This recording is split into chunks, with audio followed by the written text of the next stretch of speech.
ఒక్కటి భరించలేకపోతున్నాం అంటే మిగతావన్నీ ఏమో కానీ అని చెప్పి.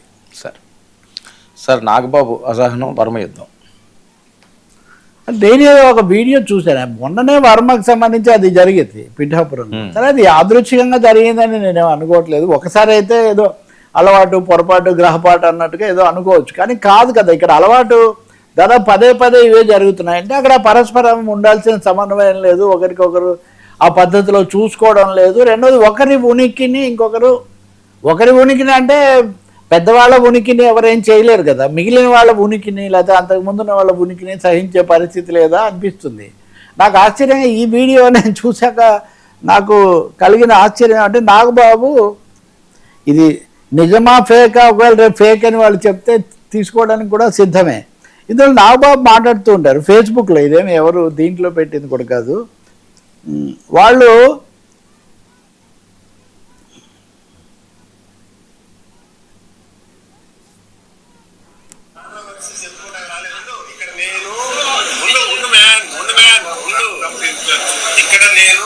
ఏదో మందు కాదు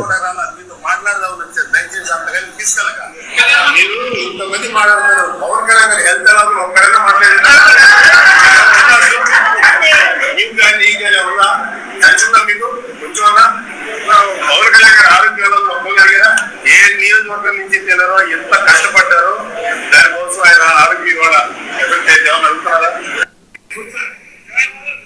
అంటే అది తెలుగుదేశం లేదా వర్మ అనుయాయులు వీళ్ళు. దీంట్లో నాగబాబు మాట్లాడుతున్నారు, ఎవరో లేచి ఏదో అంటున్నారు ఉండు మ్యాన్ వాళ్ళు కాపు కార్పొరేషను లేకపోతే పదవులు తెలుగుదేశం వాళ్ళు ఇట్లాంటివి ఏవో అడుగుతున్నారు. ఉండు మ్యాన్ ఉండు, మీరు ఇంతమంది మాట్లాడారు, ఎవరైనా కానీ పవన్ కళ్యాణ్ ఆరోగ్యం గురించి అడిగారా? పవన్ కళ్యాణ్ హెల్త్ ఎలా ఉందని మీరు ఒకరన్నా అడిగారా? ఏ నియోజకవర్గం కోసం అయితే పవన్ కళ్యాణ్ ఇవన్నీ చేసి తన దగ్గరికి తెచ్చుకున్నారో దాని గురించే మీరు ఎవరు అడగడం లేదని నా ఆవేదన వెలిబుచ్చుతున్నారు. రెండు విషయాలు అప్పటికే మేము చూసామన్న అభిప్రాయం వాళ్ళకు ఉండొచ్చు. రెండవది కార్యకర్తలను కూర్చోబెట్టి ఒక చర్చ, నాయకులు ఎవరో వచ్చారు, వాళ్ళు కొన్ని ఫిర్యాదులు విమర్శలు వింటారు అన్నప్పుడు అడిగే అవకాశం కూడా ఉంటుంది, సార్ మనది ఇది అవ్వలేదు అని. కానీ నాగబాబు కొంత అసహనం, కొంచెం ఆవేదన వ్యక్తం చేస్తుంటే మటుకు కొంచెం ప్రత్యేక పరిస్థితి, కొంచెం అసాధారణమైన విషయంలాగే ఉంది. రెండోది మీరు అడిగారా లేదా పవన్ కళ్యాణ్ ఆరోగ్యం గురించి కార్యకర్తలు కానీ అభిమానులు కానీ చూసి ఉండరు అని నేను అనుకోను. ఎందుకంటే అందరూ ఆ ప్రధానమంత్రి దగ్గర నుంచి జగన్మోహన్ రెడ్డి వరకు అందరూ చెప్పారు. సో అక్కడ సందర్భంలో వాళ్ళు అది అడుగుతున్నారు. ఇక్కడ మనం గుర్తించాల్సింది ఏమంటే తెలుగుదేశం వర్మ అనుయాయులే కాదు, జన సైనికుల యొక్క అభ్యర్థనలో లేకపోతే ఏమనాలి అసంతృప్తిలో కూడా అది ఉన్నది.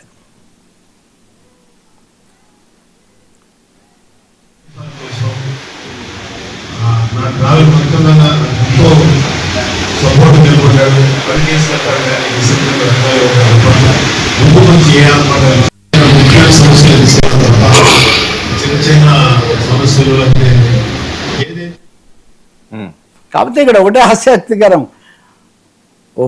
అర్థం చేసుకుంటే సంతోషం, లేకపోతే కర్మ అనే అనడం ద్వారా ఎవరైతే వివాదానికి ఇదయ్యారో మళ్ళీ ఇప్పుడు కూడా ఆయన వీడియోనే బయటకు వచ్చింది. మరి వీటి వెనక ఎవరెవరు పనిచేస్తున్నారు, ఏం జరుగుతుంది అనేది ఒక విధమైన కొంత అసంతృప్తి మటుకు అక్కడ అస్పష్టత, అసంతృప్తి పేర్కొంటున్నట్టుగా మటుకు అర్థమవుతుంది. రెండోది జన సైనికుల్లో వాళ్ళ అనుయాయుల్లో కూడా అసంతృప్తి, ఇది పనులు సరిగ్గా జరగడం లేదు అనే ఒక అసంతృప్తి కూడా దాంట్లో ఉన్నట్టుంది. ఇంకా ప్రజల విషయాలు పక్కన పెడదాం, ఇప్పుడు ఇవి రెండు తెలుగుదేశం జనసేన విషయాలే మనం మాట్లాడుతున్నాం. వాళ్ళు అడుగుతుంది కూడా ఆ కార్పొరేషన్ అది ఇది అయినప్పుడు ఇంకా బహుశా మళ్ళీ ఒక వివరణ ప్రకటన వస్తాయి, సామాన్యంగా మనం మాట్లాడిన తర్వాత అవి వస్తూ ఉంటాయి, చూడాలి. కానీ నాకు ఇక్కడ కనబడింది ఒకటే, ఖచ్చితంగా మనం పవన్ కళ్యాణ్ ఆ రోజు ఉన్నప్పుడే మాట్లాడాము, ఆయన కోలుకోవటము విశ్రాంతి తీసుకోవటము, నేను దానికి కొన్ని కారణాలు కూడా చెప్పా, అసలు చిన్నప్పటి నుంచి కూడా చిన్నవి కొన్ని ఉన్నాయని. కానీ నాయకులు కార్యకర్తలను పట్టించుకోవడం జరుగుతుంది వాస్తవంగా. నాగబాబు గారికి వాళ్ళ మీద ఏ పార్టీ అయినా, నేను నాగబాబు అనే చెప్పడం లేదు, ఇప్పుడు ఉన్నది అది. కాబట్టి మీరు అదే అడగలేదు ఇది అడిగారని వాళ్ళ మీద అనడానికి మనమే అవకాశం ఉండదు. ఎందుకంటే నాయకులు సేవ చేస్తారు, అందులో ప్రభుత్వంలో ఉన్నటువంటి వాళ్ళు అధికారంలో ఉన్న వాళ్ళు అనేది ప్రధానంగా పనిచేస్తుంది తప్ప అడిగిన వాళ్ళు ఎవరో లేదు. వాళ్ళ మీద ఏమైనా సందేహం ఉంటే ఎవరైనా వచ్చి కావాలని మాలో ప్రవేశించి ఇప్పుడు కేసీఆర్ ఉన్నారు, మొన్న కూడా ఆయన సభలో ముందు అరుస్తుంటే ఆయన ముందు ఏదో చెప్తారు, తర్వాత చూడండి చూడండి ఎవరిని పంపించారో చూడండి అన్నట్టుగా ఆయన చెప్తూ ఉంటాడు. మరి నాగబాబుకి అలాంటి సందేహం కలిగిందేమో నాకు తెలియదు, కానీ ఇటువంటి అలకలకు పార్టీ నాయకత్వానికి సంబంధం ఉండదు. నాయకత్వం అందుకుంటూ ముందుకు పోవడమే తప్ప ఇంకోటి ఏమీ ఉండదు. ఇంకా చెప్పాలంటే మీరు చాలా ఇబ్బందిలో ఉంటే కూడా వాళ్ళు మీ నుంచి సహాయమే ఆశిస్తుంటారు. ప్రజల అవసరాలు అలా ఉంటాయి, వాళ్ళకి మనం ఇచ్చిన అంచనాలు కూడా అలా ఉంటాయి. ఇదిగో అయిపోతుంది, అదిగో అయిపోతుంది, ఇవన్నీ చెప్తూ ఉంటారు కదా. కాకపోతే కొత్త డైమెన్షన్ యాడ్ అయింది, అది ఇక్కడ వర్మ డైమెన్షనే కాకుండా మళ్ళీ నాగబాబు, అంటే వర్మ నాగబాబు పిఠాపురం అనేవి వచ్చేటట్టుగా కనిపిస్తున్నాయి. మరి చూడాలి, మరి అది పూర్తి వివరాలు లేవు ఎక్కడో సార్ ఉన్న వీడియో, కానీ ఖండించలేదు కాబట్టి జరిగినట్టే కనిపిస్తుంది. ఇదిగో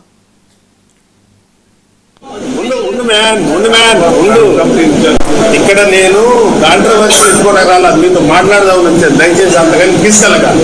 మీరు ఇంతమంది మాట్లాడుతున్నారు, పవన్ కళ్యాణ్ గారి హెల్త్ ఎలా ఒక్కడైనా మాట్లాడుతున్నారు, మీకు కానీ నీకు కానీ ఉందా తెలుసుందా మీకు కొంచెం అన్నా? పవన్ కళ్యాణ్ గారి ఆరోగ్యం ఎలా ఒక్కరు అడిగారా? ఏ నియోజకవర్గం నుంచి తెలియరో, ఎంత కష్టపడ్డారో దానికోసం ఆయన ఆరోగ్యం ఇవాళ ఎఫెక్ట్ అయితే ఏమన్నా అడుగుతున్నారా?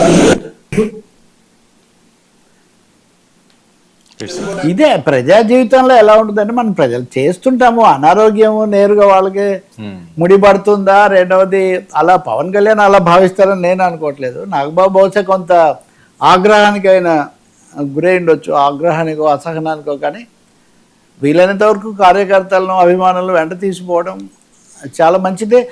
పవన్ కళ్యాణ్ ఆరోగ్యం గురించి ఆందోళన పడని, ఆసక్తి లేని జన సైనికుడు ఎవరు ఉంటారని నేను భావించను. అసలు తెలుగు వాళ్ళు అందరూ కూడా ఆలోచించారు. ఇంకా జగన్మోహన్ రెడ్డి కంటే ఆయనకు ఆయన కూడా ఒక మెసేజ్ పెట్టిన తర్వాత నాగబాబు అలా అంటాం నిజంగా కొంచెం ఆశ్చర్యమే, బహుశా కొంచెం అసహనానికి గురైనట్టు అంటారు సార్. ఇప్పుడు వర్మ గారు ఏం మాట్లాడతారో మనం చూడాల్సి ఉంటుంది. ఆయనకు జనసేనతో సంబంధం లేదు, కానీ కొంచెం అస్తవ్యస్త పరిస్థితి నెలకొంది అన్నదైతే కనిపిస్తుంది. నాగబాబు గారు అలాగే ఇప్పుడు ఉదాహరణగా దళితులు ఎవరో చనిపోయినప్పుడు లేకపోతే ఇట్లాంటివి జరిగినప్పుడు కూడా జోక్యం చేసుకుంటే, ప్రజా సమస్యలు వచ్చినప్పుడు కూడా చాలా బాగుంటుంది. ఆయన కరుడు కట్టిన తెలుగుదేశం పార్టీ నాయకుడిగానే మాట్లాడతారు. నిన్న వచ్చారు నా లైవ్ లో. ఓకే, మీ దగ్గరికి వచ్చారు. ఓకే,